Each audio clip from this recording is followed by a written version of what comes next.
The morning light in my new house felt too clean, too bright, skimming over unpacked boxes and the single mug I'd left on the counter. The air still carried the quiet of a place no one had touched but me. Then the gravel outside shifted a slow, deliberate crunch. I checked the door camera. A woman stepped out with a suitcase. My sister. 13 years of silence rewritten in one entitled glance at the porch. She didn't knock. She didn't hesitate. She just walked toward my door like she already lived here. The next day, after I bought the house, she showed up. I grew up in a house where sound chose sides. Luna never had to ask for anything. The room bent toward her before she opened her mouth. If she sighed, plans shifted. If she frowned, my mother appeared behind her like a shadow, ready to cushion the fall. I learned early that the easiest way to keep peace was to stay small, move quietly, take responsibility, leave no trace for anyone to use against me. The first time I understood my place, I was 11. Luna misplaced a few dollars she'd been saving for a school fair. She stood in the kitchen, palms up, eyes shimmering, voice trembling like she had lost something precious. I tried to say I hadn't touched it, but Helena focused on me, not her. That look, not anger, not confusion, just a tired disappointment, cut deeper than any accusation. She didn't ask questions. She didn't need to. Luna cried, and that was enough. The pattern stuck. Years blurred into the same rhythm. Luna made a mistake. I absorbed it. She forgot her project. I stayed up fixing it. She missed the bus. I was blamed for taking too long in the bathroom. Even small moments twisted. If Luna was stressed, we whispered. If Luna was tired, I drove. If Luna was upset, I apologized for whatever she felt, even when I barely understood what had happened. By the time we were teenagers, Luna had learned exactly how her softness worked. She didn't abuse it loudly. She didn't have to. A single tear, a slight tremble, a perfectly timed breath. Helena read those signals like scripture, and the rest of the family followed. I kept my head down, did my chores, picked up extra shifts at a local diner, tried to prove I wasn't the problem they quietly believed I was. But guilt is a stubborn currency in a household built on imbalance. It collects interest. Eventually, it becomes the only version of you anyone recognizes. The real shift happened one summer afternoon. Luna posted something vague online about betrayal, about being hurt by the person she trusted most. She didn't name me. She didn't have to. Relatives reposted it within hours.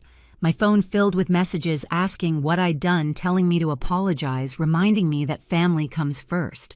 No one asked for context. No one asked if it was true. They just believed her, the way they always had. I realized then that the story had changed, and I was no longer a character in it. I was a cautionary example, a silhouette, a convenient villain they could aim their empathy away from. So I left, quietly. No confrontation, no explanation. I packed 2 bags, moved into a cramped room on the other side of Denver, and told myself distance would clear the air. But distance only sealed their version of me tighter. Weeks became months, months folded into years. Invitations stopped. Messages dried out. My mother changed her number without telling me. 13 years passed like that, empty, silent, predetermined. 13 years of being gone without anyone noticing I'd left. It happened quietly the way erasure usually does. Not with a dramatic announcement, not with shouting, just a slow, familiar shift of attention away from me, as if I had stepped out of frame and no one bothered to adjust the camera. It was a family gathering I hadn't been invited to. I didn't even know it was happening until a coworker mentioned seeing photos online. Smiling faces, raised glasses, everyone dressed in the same pale colors they always picked for big moments. I scrolled through them in the back room of the kitchen, the stainless steel counters reflecting the white glow of my phone. They looked happy, whole, complete without me. In one picture, someone had written our girls under a shot of Helena and Luna. I wasn't one of the girls. I hadn't been for a long time, but seeing it spelled out so casually, so confidently, felt like being erased with good lighting and perfect composition. Then came the caption that stilled my breath. 13 years without drama. Here's to healing. Healing. As if my absence was peace. As if I had caused the storm, they were celebrating surviving. I didn't react. I didn't throw my phone or cry or demand an explanation. I just stood there, surrounded by the hum of refrigerators and the soft beep of timers, the world as steady as my heartbeat wasn't. When the shift ended, I drove home through Denver's quiet streets, past the warehouses and late-night diners, the kind of places where no one asks questions. In the parking lot of my rented kitchen, I sat with the engine off, hands still dusted with flour, replaying their celebration frame by frame. No empty seat, no missing name, just a family that had rewritten itself without me. I didn't correct the story. I didn't ask to be added back in. I simply exhaled long and steady, like letting go of a weight that had already decided to leave me first. And in that small, sharp quiet, I understood something: they hadn't forgotten me. They had replaced me. I just smiled. If this part resonates with you, linger a moment, breathe, reflect, and stay with the story as it unfolds next. The shift began the same way every night, lights humming above me, the faint smell of detergent rising from the floor, the metal tables cold against my palms. This kitchen wasn't glamorous. It wasn't even fully mine. I rented the late-night slot the hours no one wanted when the city outside fell silent, and the only sounds were mixers grinding and timers ticking. But in that stillness, something in me settled, something steadier than the life I'd left behind. I started small. A few trays, a few orders, people from office buildings who wanted something sweet to break long meetings, delivery drivers who slipped a tip into the box because they liked the way my labels were always perfectly aligned.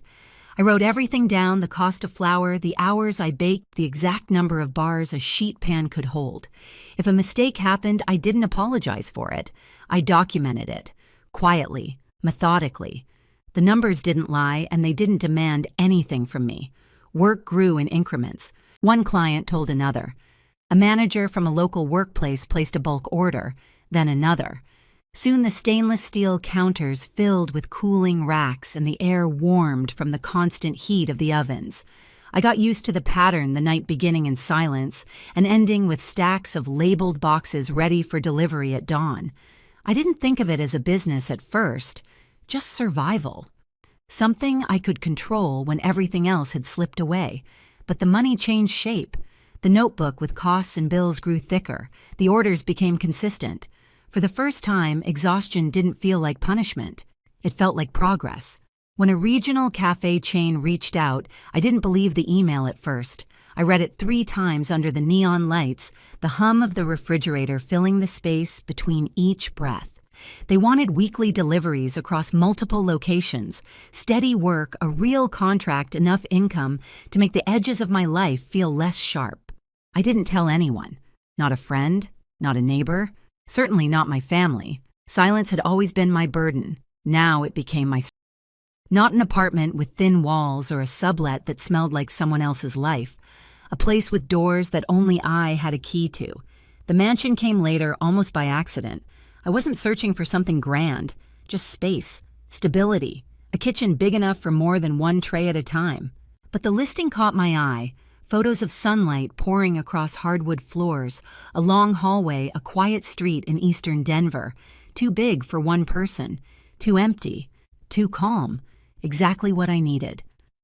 When I walked through it, the first time, the sound of my own footsteps echoed like I was exploring a museum after closing hours. I stood in the middle of the living room and felt a strange pull, not awe, not pride, just a quiet recognition that I had earned a life where no one else dictated the temperature of the air. I bought it, signed the papers, walked inside with only a folding chair and a box of test recipes. The room swallowed the silence, but for once it didn't feel like loss. It felt like room to breathe. And with that breath came clarity. Space wasn't enough. I needed boundaries. So I built them the same way I had built the business, quietly, methodically, without performance. I created a folder, a simple one, thin and clean, the color of blank paper. Inside, I placed documents, guest rules, a no trespass notice, records of past payments I'd covered over the years, printed copies of every message or accusation that had rewritten me into someone I wasn't.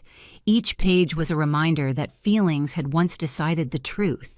This time, the truth would have structure.